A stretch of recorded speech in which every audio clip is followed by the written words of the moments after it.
Hola Manu. Hola. A ver, para comenzar, ¿podrías presentarte y contarnos un poco sobre ti? Vale, soy Manuel Merino, soy entrenador personal y soy fisioterapeuta. Y no voy a contestar más porque se supone que me van a hacer preguntas y no sé qué preguntas son, ¿vale? Es totalmente improvisado. Vale. Como seguramente sabes, pues te voy a preguntar sobre la depresión. Entonces, ¿cuándo te diste cuenta de que estabas atravesando un periodo de depresión? Pues sinceramente no lo sabía hasta que ya estaba inmerso en ella. No sabía qué me estaba pasando, simplemente estaba en una situación que no entendía, que no quería hacer absolutamente nada, pero entre comillas como que se llenó el vaso. Cuando se te llena el vaso y se desborda, no sabes si te estás ahogando, si te cuesta respirar. Me pasaron muchísimas circunstancias y esas circunstancias me llevaron pues a esa depresión que ahora mucha gente puede estar pasando y no sabe realmente qué es lo que le pasa. Vale. Entonces, ¿cómo describirías esa etapa de tu vida en pocas palabras? Pues ahora mismo lo llamaría una bendición. Porque si no hubiera pasado ese problema, no hubiera llegado a ser la persona que soy ahora mismo. No hubiera podido superarla. ¿Por qué? Pues si no lo pasa no lo puedes superar, ¿no? Vale. Vale, me parece muy bien.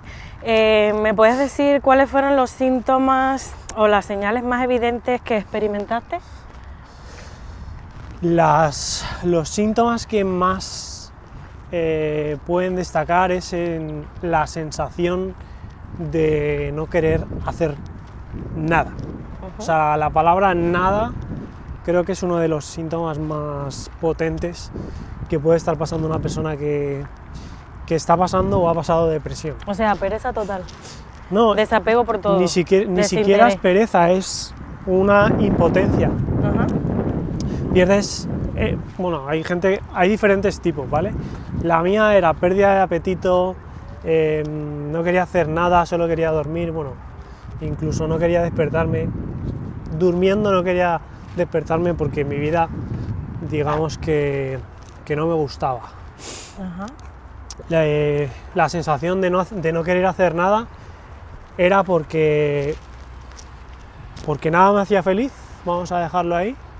Nada me hacía feliz. Insatisfacción por todo, entonces. Efectivamente, incluso las cosas que más me gustaba hacer, como puede ser jugar al fútbol o ir al gimnasio, incluso esas que te producen ese placer porque es a lo mejor tu deporte favorito o tu cosa favorita que te gusta hacer, como a lo mejor puede ser ver series o la tele o salir con tu pareja o ir a cenar, pues nada, la palabra nada. Es que mi madre, por ejemplo, ¿qué te apetece hacer? Nada. ¿Quieres ir a andar? Nada. Nada, o sea, pero ¿por qué no te vas al gimnasio? No me apetece. Pero ni siquiera no me apetece, es no quiero. Es cualquier cosa que te pedían hacer o ni siquiera es como un mundo, es mucho más. Se te hacía imposible de hacerlo. Vale. ¿Y cómo afectó la depresión tu vida diaria, tus relaciones, tu trabajo, tus estudios? Porque entiendo que estabas estudiando para fisioterapeuta cuando te sucedió esto. Efectivamente. Yo estaba en mi 5º año de carrera. Por suerte o por desgracia, mis padres no podían permitirse pagármelo. Y también pues eso, tenía que ayudar, con lo cual a partir del 2º año ya tuve que todo lo ahorrado en lo que yo había trabajado, tuve que empezar a pagar eso que no podían pagarme mis padres, porque bueno, mi hermana entraba en la universidad y no se podía hacer de otra manera, ¿no? Entonces ahí, aparte de la presión del dinero, la presión que yo me metía psicológicamente y lo difícil que es la carrera de fisioterapia, como puede ser cualquier otra carrera, pues, y con mis limitaciones mentales también, porque yo también en esa etapa yo pensaba que todo me parecía más difícil. Al final todo es una actitud mental. Cuando tú empiezas a cambiar tu actitud mental, todo empieza a funcionar de manera diferente. Y justamente en esa etapa mi mentalidad era súper negativa y destructiva también. Entonces a partir del 5.º año, como iba a contar, yo me empecé a organizar para quitarme asignaturas, que yo tuve muchas asignaturas pendientes. Y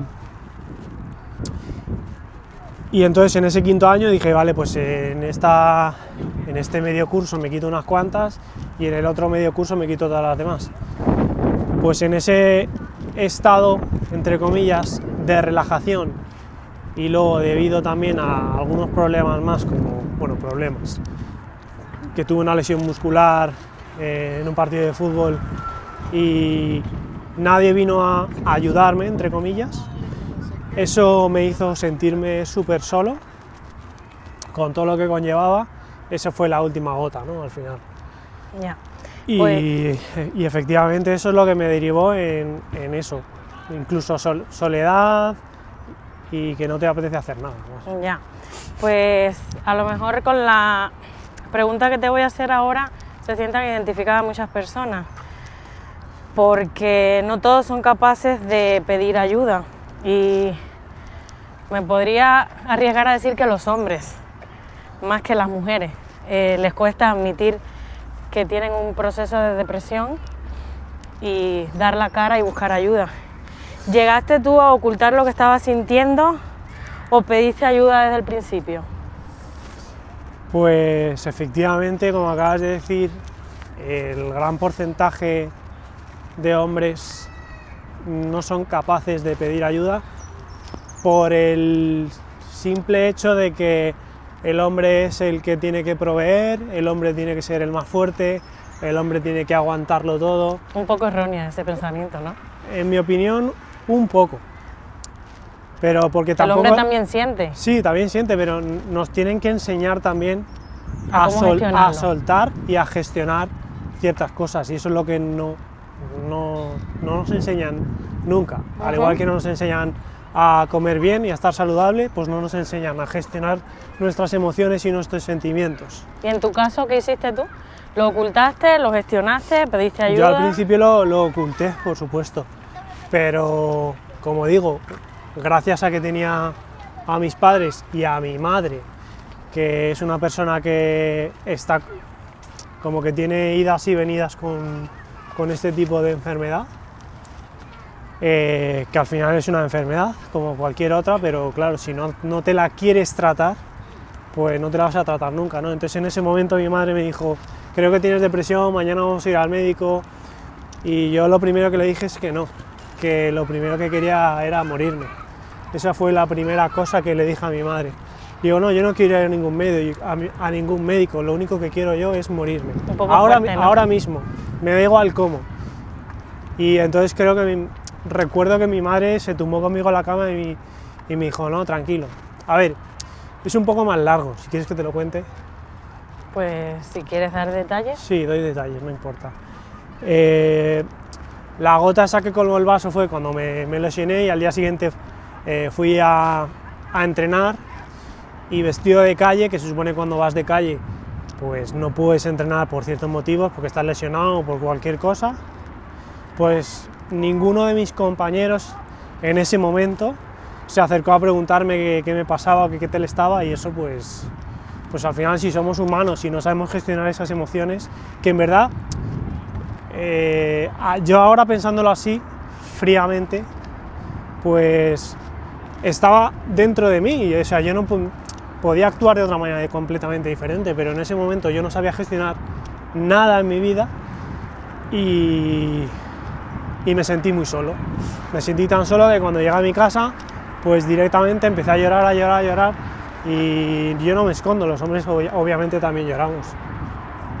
Empecé a llorar y estuve como 4 o 5 horas llorando. Yo me empecé a duchar porque llegué a mi casa sudando Me quité la ropa, me dijo mi madre, ¿qué te pasa?, etcétera, etcétera. Bueno, eso que suele pasar en casa, que se preocupan, si te entran viendo por la puerta llorando, pues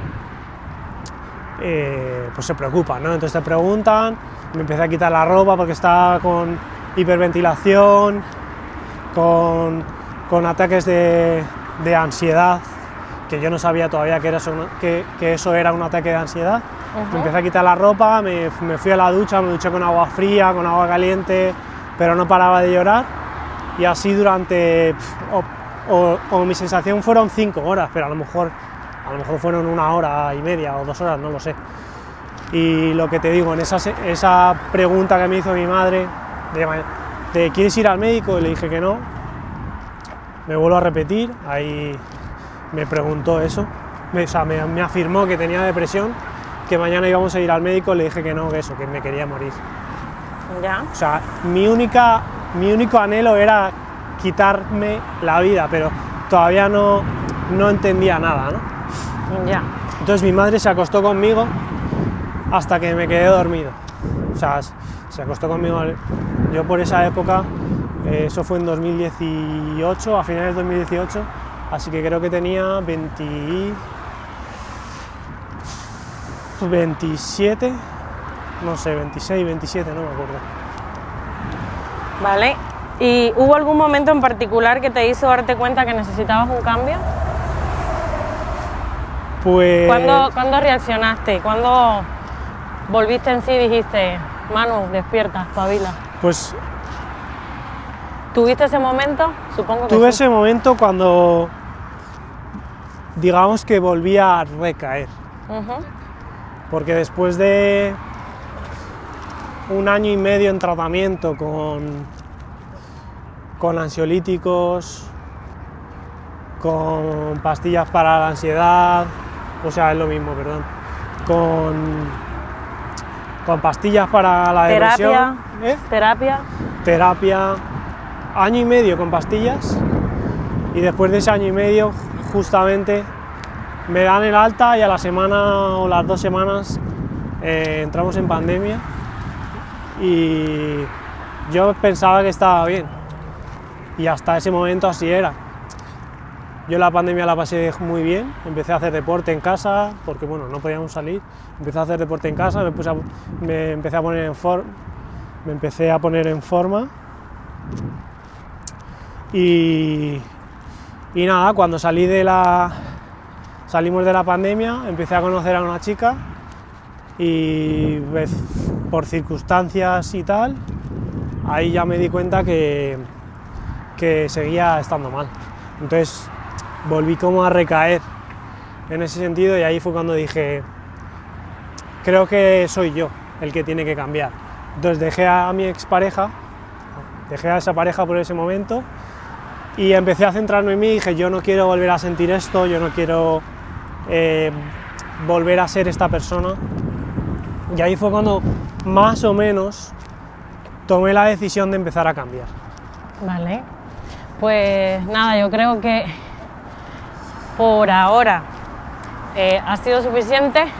Quizás en otros vídeos tengas más preguntas para responder a tus seguidores. Vale, pues muchísimas gracias por tus preguntas, y así la gente me conoce un poquito más. Vale, gracias a ti. Así que nada más, muchísimas gracias por verme, por llegar hasta aquí, y si queréis dejadme un comentario, si queréis ver más, y suscríbete, déjame un comentario, un like y una suscripción, y nos vemos en otro vídeo, ¿vale? Muchas gracias. Chao.